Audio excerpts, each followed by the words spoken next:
কুলাঙ্গাররা troll করে, যাদেরকে অপমান করতে চায় তাদের রুখে দিতে হবে। আমি একটু আগেই এই কথাগুলো বলেছি। একজন মুক্তিযোদ্ধার সন্তান হিসেবে মহান মুক্তিযুদ্ধের আদলে বাংলাদেশ পরিচালিত হবে। যারা এই স্বাধীনতাকে ভুলণ্ডিত করতে চায়, মুক্তিযুদ্ধের আদর্শকে যারা হত্যা করতে চায়, যারা 30 লক্ষ শহীদের রক্তের সাথে বেইমানি করতে চায়, 2 লক্ষ মামুনের ইজ্জতের বিনিময়ে আমরা যে দেশ পেয়েছি তাদের অমর্যাদা করতে, তাদের বিরুদ্ধে আমাদের রুখে দাঁড়াতে হবে। এবং আমরা যে লক্ষ্যে একটি গণতান্ত্রিক ধারায় এখন আসি, সেটাকে প্রতিষ্ঠিত করতে হলে এই ফজলুর রহমানের মতো এরকম যারা আদর্শবান, যারা এই বয়সেও যারা মুক্তিযুদ্ধের পক্ষে শানিত শক্তি লালন করে যারা কথা বলে, তাদের পক্ষে আমাদের দাঁড়াতে হবে। আমরা এই প্রজন্ম এবং আপনারা যারা তরুণ প্রজন্ম, তাদেরই উচিত হবে এই ধরনের যারা বীর যোদ্ধা, যারা মহান স্বাধীনতা যুদ্ধে সম্মুখ যোদ্ধা, যারা শহীদ রাষ্ট্রপতি জিয়াউর রহমানের আহ্বানে সাড়া দিয়ে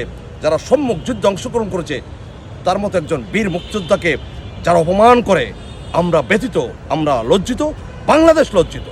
আমরা ভারতীয় আগ্রাসনের বিরুদ্ধে কথা বলি, সেটা কোনো অন্যায় নয়। ভারত আমাদের প্রতিবেশী রাষ্ট্র বন্ধু হলেও তারা বিগত 17 বছর আমাদের অত্যাচার নির্যাতন চালিয়েছে।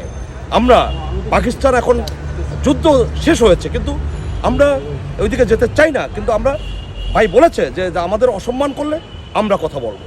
সুতরাং যারা এই ধরনের বীর যোদ্ধাদের, মহান ব্যক্তিত্বদের অসম্মান করে, তাদের বিরুদ্ধে কিন্তু এই প্রজন্মকে যারা জাতীয়দের শক্তি, এই শক্তিকে শানিত ক্রোধার শক্তি হিসাবে প্রতিষ্ঠিত করে বাংলাদেশে অপশক্তির বিরুদ্ধে আমরা রুখে দাঁড়াবো। আজকে ভাইকে আমরা পেয়ে আমি একজন মুক্তিযোদ্ধার সন্তান হিসেবে আমি নিজেকে প্রাউড ফিল করছি, গর্ববোধ করছি। এই ধরনের মুক্তিযোদ্ধাদের সামনে রেখে আমাদের এগিয়ে যেতে হবে। জনাব ফজলুর রহমান ভাই, আপনি আপনার মতো স্বাধীনতার পক্ষে সবসময় কথা বলবেন, জাতীয়দের শক্তির পক্ষে কথা বলবেন। আপনার সাথে সারা বাংলাদেশের মানুষ কিন্তু রয়েছে। আমাদের আজকে আমরা যে এই প্রজন্ম, তারা কিন্তু মুক্তিযুদ্ধের যে আদর্শ তা লালন করি, জাতীয়দের শক্তিকে লালন করি। জিয়াউর রহমান তিনি তার জীবনের মায়া ত্যাগ করে তিনি যুদ্ধ করেছেন, তিনি স্বাধীনতা ঘোষণা দিয়েছেন। তিনি 9 মাস শক্ত করে সম্মুখ যুদ্ধে অংশগ্রহণ করে তিনি আবার ব্যারাকে ফিরে গেছেন। একজন সৎ মানুষ। এই বর্তমান সরকার একজন উপদেষ্টা বলেছেন, তাকে নিয়ে অনেক কথা বললেও তিনি আগাগোড়াই একজন সৎ মানুষ।